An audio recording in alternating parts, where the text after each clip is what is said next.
화면을 가득 메운 이 보랏빛 물결, 도대체 몇 명이 만들어낸 빛일 것 같으세요? 독일에서 가장 큰 축구장 하나를 통째로 밝힌 이 응원봉이 자그마치 7만 개예요. 그것도 유럽도 미국도 아닌 한국에서 건너간 단 7명을 보려고 모인 사람들이었죠. 지난 7월 11일과 12일 독일 뮌헨의 알리안츠 아레나에 전 세계 팬들이 모였어요. 독일뿐 아니라 유럽 곳곳에서 이 두 번의 무대를 보겠다고 뮌헨으로 날아온 사람들이 넘쳐났죠. 이번 월드투어에서 독일 공연은 딱 2번이 전부였는데 2번 다 표가 순식간에 매진됐죠.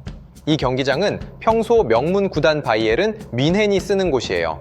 잔디 관리가 워낙 까다로워서 큰 공연을 거의 열지 않는 걸로 유명한 장소죠.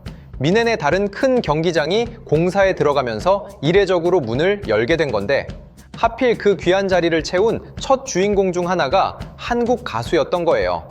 이번 투어 자체가 34개 도시에서 79번을 도는 K-팝 역사상 가장 큰 규모예요. 한때는 그룹이 이대로 끝나는 게 아니냐는 말까지 나왔던 팀이에요. 멤버 전원이 나란히 군 복무를 마치고 완전체로 다시 무대에 선 게 약 4년 만이었고요. 독일 땅을 다시 밟은 것만 놓고 보면 무려 8년 만의 무대였어요. 7만 5천 석 규모의 이 거대한 축구장이 이날만큼은 완전히 다른 공간으로 바뀌었어요.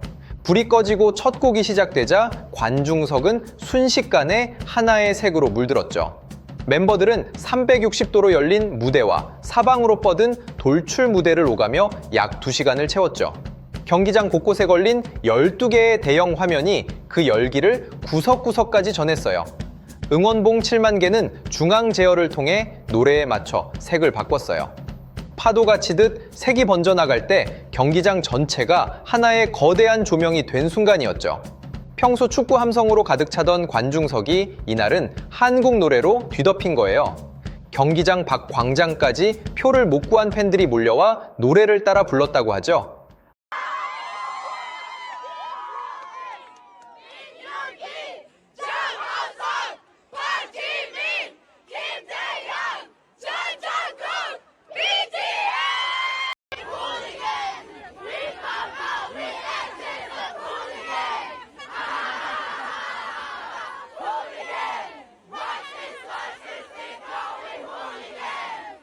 아시아 가수가 이 경기장에서 이틀 연속 매진을 기록한 건 이번이 처음이었어요. 축구의 성지로 불리던 공간을 한국에서 온 7명이 통째로 자기 무대로 만든 셈이죠. 그런데 여기서 끝이 아닙니다. 공연을 앞두고 바이에른 뮌헨 구단이 먼저 손을 내밀었어요. 멤버 한 명 한 명의 이름을 새긴 특별한 유니폼을 8벌이나 만들어 선물했죠. 등번호는 모두 7번으로 맞췄고요. 선수단이 응원봉을 난생 처음 손에 쥐어보는 영상도 공개됐는데 여기서 한국 팬들이 또 한 번 뭉클해졌어요. No, it's a lamp for the night. Something about time? Maybe a microphone or something. Like this. 바이에른 소속인 한국 수비수 김민재가 동료들에게 응원봉을 직접 설명해주는 장면이 담겨 있었거든요. 아미밤은 BTS의 공식 응원봉으로 팬들이 콘서트에서 음악에 맞춰 함께 빛을 밝히며 응원할 때 사용하는 응원봉입니다. Hi BTS. 세계적인 명문 구단에서 한국 선수가 한국 그룹을 이렇게 자연스럽게 소개하는 그림 자체가 몇 년 전엔 없던 장면이죠. 그러니까 세계 최고의 축구팀이 먼저 팬을 자처하고 나선 거예요. 무대에서는 일부 멤버가 붉은색 바이에른 유니폼을 입고 등장했고 그중 한 멤버는 무대 위에서 직접 공을 차기도 했어요.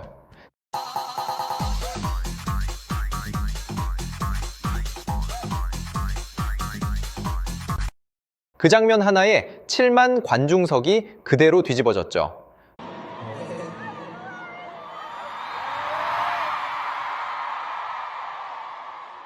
축구팬에게 유니폼은 그 팀의 심장 같은 거잖아요. 그 옷을 한국 가수가 입고 그 잔디를 밟았다는 것만으로도 현지에서는 큰 화제가 됐어요. 멤버들은 독일어로 팬들에게 인사를 건네고 뮌헨식 인사말도 외쳤어요. I got a few words for you. So, danke fürs Kommen. 현지 팬들은 신곡을 가수보다 더 크게 따라 부를 정도였고요. 어떤 구간은 관객의 떼창이 스피커를 덮어버릴 만큼 컸다고 하죠. 언어의 장벽 같은 건 이 경기장 안에서는 아무 의미가 없었던 거예요. 이번 투어의 이름은 한국의 민요에서 그대로 가져온 아리랑이에요. 지난 3월에 나온 정규 앨범의 이름이기도 하죠. 예전 같으면 영어 제목을 앞쓰는 게 당연했을 텐데 이번엔 달랐어요. 한국에서 출발한 7명이 이제는 가장 한국적인 이름을 앞세우고 유럽의 거대한 경기장을 채우고 있는 거예요. 무대에서는 태극기를 떠올리게 하는 붉은색과 푸른색 의상도 선보였고요. 불과 몇 년 전만 해도 상상하기 어렵던 그림이에요. 한국의 지명도 아니고 한국의 민요 이름이 유럽 한복판 전광판에 큼지막하게 걸린 거니까요. 언어도 국적도 다른 7만 명이 한자리에서 한국 노래를 목이 터져라 따라 불렀어요. 미넨에서 확인된 건 단순한 팬덤의 크기가 아니었죠. 축구의 성지가 먼저 문을 열어줬고 세계적인 선수들이 응원봉을 들었고 7만 명이 한국말로 노래를 불렀어요. 한국에서 시작된 음악이 이제 세계에서 가장 큰 무대의 주인공이 됐다는 사실이었어요. 그리고 이 보랏빛 물결은 파리로, 런던으로 지금 이 순간에도 계속해서 이어지고 있어요. 영상 시청해주셔서 감사합니다. 지금까지 코리아 시그널이었습니다. 구독과 좋아요는 큰 힘이 됩니다.